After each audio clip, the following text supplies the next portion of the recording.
Hi, I'm Teni Sagoe. I'm creative director and founder of Atinudahconcepts. We're now 2 years in business. In the past, I've worked with my family business, the House of Diola, specifically the brands Diola and Clan, which are brands under the House of Diola and are owned by my mother and my sisters and myself.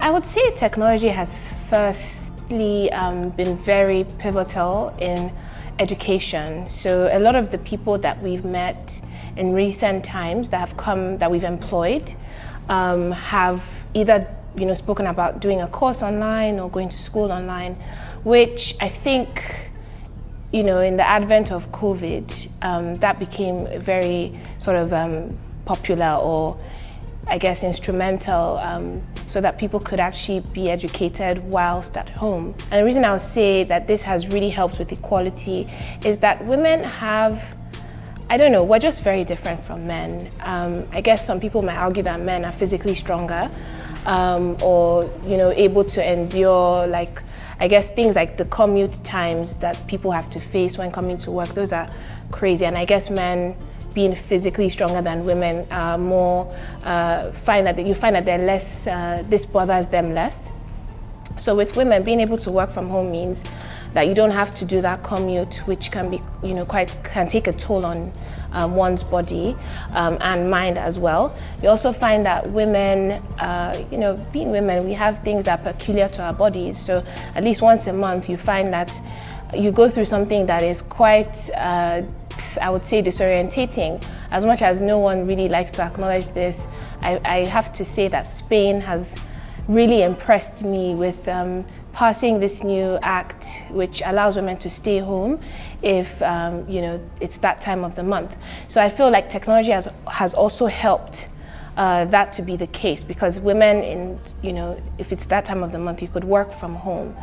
I also feel like it's helped in terms of business, conducting meetings via Zoom, Google Meets, Teams. There's so many of these,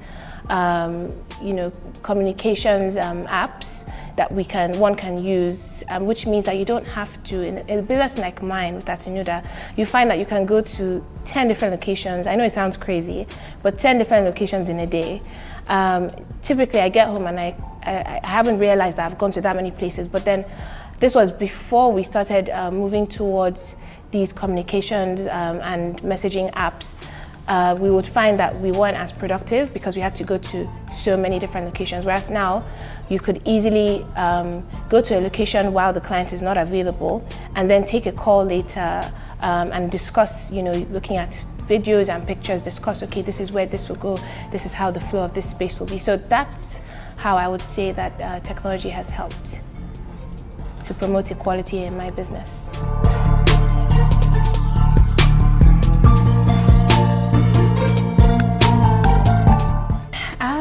So I find that every woman can be an innovator. I think the reason I believe this is because I feel like we're all unique, and what makes us us is, our background, the places that we've traveled to, the people that we've interacted with. So I feel like everyone in their own right is an innovator, because we all have something different to bring to the world and also to our industries. But I have to say, a woman that has stood out for me is Mindy Wise. She is an event planner, and also she does what I call experience design.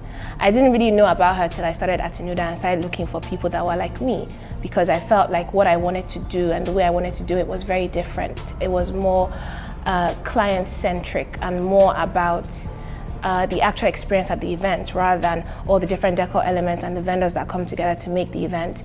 And I think maybe someone cracked a joke or something and said, oh, okay, Mindy Wise. And I was like, who's that?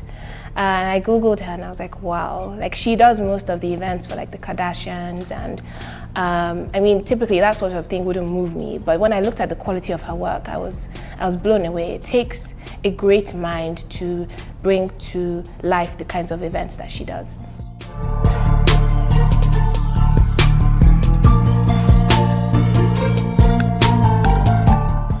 there's a lot of cyberbullying that happens. I mean, I'm not going to go into too much detail, but we've seen the tweets on Twitter about women being abused by men in high positions in the tech space, and we need to protect women who are trying to fight to sort of embrace equality or enforce equality in those spaces, because they become very,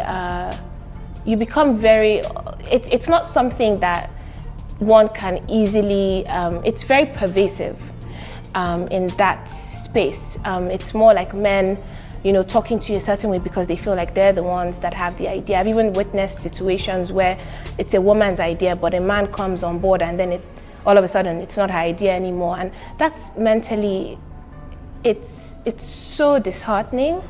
So I feel like we need to really, as women, if you know anyone in the tech space, really get behind their idea, really encourage them, get them to be bold and to speak up, get them to also invest in themselves, basically make sure that they are investing in their skill set, like honing their skill sets. Education never ends for me. I feel like that's something that women also need to embrace.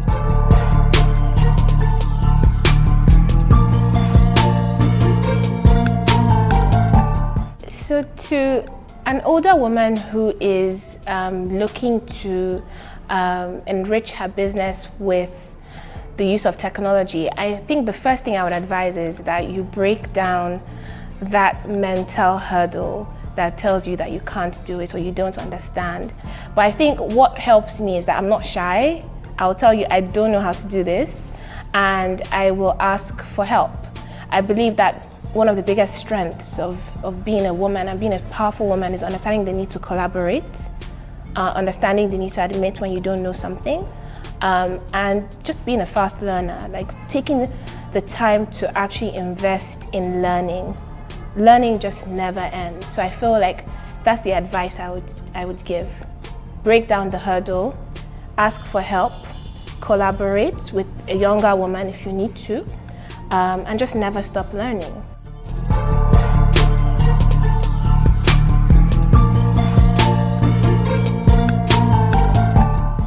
I think a part of me has never let go of what I saw my grandmother first do and what she passed down to my mom. We are talking about, I guess, the production of clothing.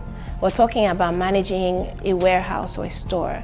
We're also talking about managing tailors and taking orders. All of this was done at that time with very limited technology. I believe the only person who really had a computer was the storekeeper, and that was because they needed a certain software to upload all the inventory, into the software using a computer.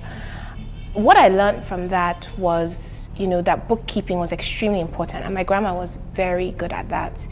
My mom is also very pedantic, so she would keep all her records, and till today, some of those documents are still in use because of just how I think they were just, I guess, it helped us to form a good practice. And they were also very impactful in terms of making sure that everybody kind of kept on top of, their work and what they needed to do, like their deliverables. I think one of the weaknesses of technology is that people feel like the technology will do the work for you. And I find that in a lot of cases where I've hired younger women, you find that there's this over-reliance on technology, almost thinking that a Google Meet link will create itself. I find myself 2 minutes to the meeting having to ask, where's the Google Meet link? And it's like, if we had to physically go to this meeting, I mean, you would be there now. You'll be there 10 minutes before, 5 minutes before. Why will you wait to inform, the client 2 minutes before the call? So you can see that there's this over-reliance on technology sometimes, and that's why I feel like, for me, I like to mix both. I'm still that person who will take down notes on a piece of paper because it just keeps me organized. But I'm also that person that will still use my e-calendar to schedule a meeting. I just think that if you're going to use technology, you have to use technology knowing that it doesn't take away the need to be organized and responsible. Those are two things that I think are extremely key. And it's people who help themselves that technology, it will take you further. Technology is not the answer in a way. It enhances, whatever you already have to hand.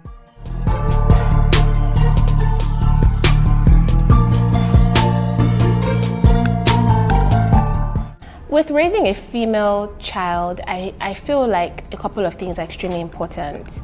I think women are clearly, I guess more emotional or seen to be more emotional than men. I don't necessarily agree with this stereotype, but I do think that as a woman or as a young girl, you need a lot of emotional support.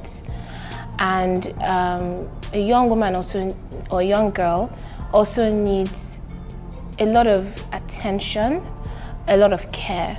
I find that people tend to just throw an iPad at a child and think that that's the answer. And I would certainly not recommend that. I feel like there's a lot that can be gained from, human interactions, engaging the child, with stories, with, activities, with bonding. These are moments that really shape the child's development. These are the early stages of development, and she would really thrive from those types of interactions much more than looking at an iPad or a TV screen. So I find that, yes, we are busy. Yes, there's a lot that we need to get through. But if you can actually make the time to sit down and engage physically with the female child, the benefits long-term would be fantastic. I feel like she has the rest of her years, like from the age of 13, to use technology. And I think that she should already know who she is and have a firm grasp on her character before she begins to use technology, because technology is a tool. It's not the answer, once again. Recognizing and celebrating every woman today, as we continue to play our part in claiming back our territory, we take even more steps closer to a world enriched by gender equality. Your contribution is highly valued and essential. To myself and to every woman out there, I wish you a very happy International Women's Day.